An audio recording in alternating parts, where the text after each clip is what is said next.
Everyone that got really used to the way decks were built in Wargame Red Dragon found it an awkward transition to move to the way it is done in Steel Division Normandy 44.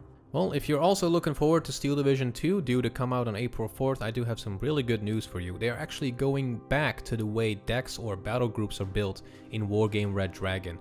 In terms of that, there is a really big improvement. I don't know how the game mechanics themselves are going to be changed, if they are even changed, but in terms of composing a battle group, this is a really big improvement. Not only does this give you more control or is more visually appealing, it kind of adds that personalization or customizability to your deck that we had in Wargame Red Dragon, because even though two people play with the same exact deck, like same exact nation and specialization, let's say UK Armored, or you know, American Mechanized, they always had very unique capabilities.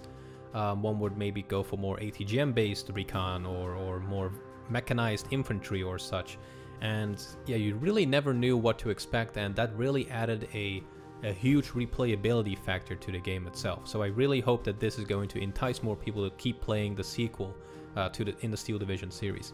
And one thing that they also added was the deployment type. So in Steel Division Normandy 44, you really didn't have any control over the points you would get per phase. The battle group already had this predetermined for you.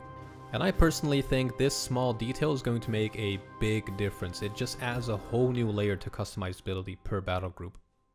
Looking back at Steel Division 1, I kind of found it lame, to be honest. When composing a battle group, you really didn't have a say in the type of vehicles or the veterancy of units.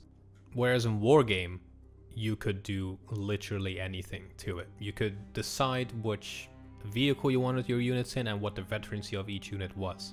Well, you can already guess what's coming up. So not only can you decide the vehicle and the experience of each unit, you can also decide which deployment phase you want to deploy them in. So in terms of this, they actually improved from Wargame. So in Wargame you had all of the different types of vehicles per unit already on the screen. Now it's more of a drop-down menu, so it's much clearer and just much cleaner in general. So I'm really happy that they actually implemented this change.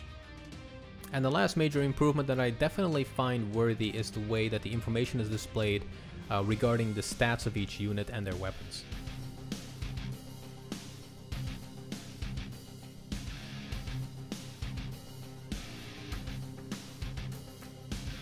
One thing that I do have to kind of complain or talk about or frown upon is the way that these different game packs are advertised.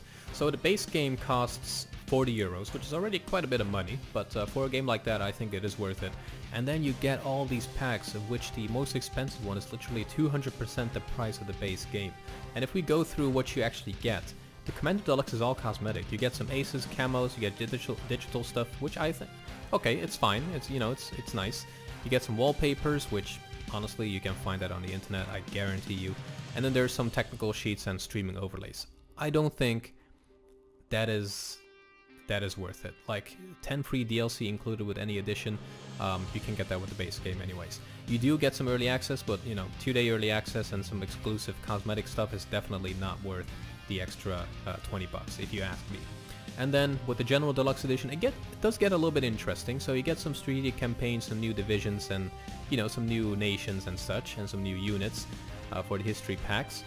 But you know, if you go all the way up to the Total Conflict Edition, which is 200% the base game value, yeah, you basically get the General Deluxe Edition plus the cosmetic stuff. So, you know, in terms of that, I don't think that is the right way of going forward in this series. I don't think it's the correct way of thanking, you know, the supporters of a title like this.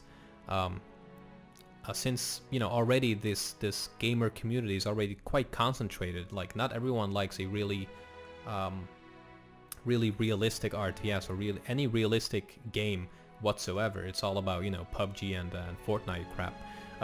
Anyways, I do want to end this video with a really nice trailer that they released on their YouTube channel, for which the link is down in the description, and this also includes the link for the battle group build guide, which they also published on their YouTube channel. So check that all out, and as always, I'll see you guys back in the next one. Take care.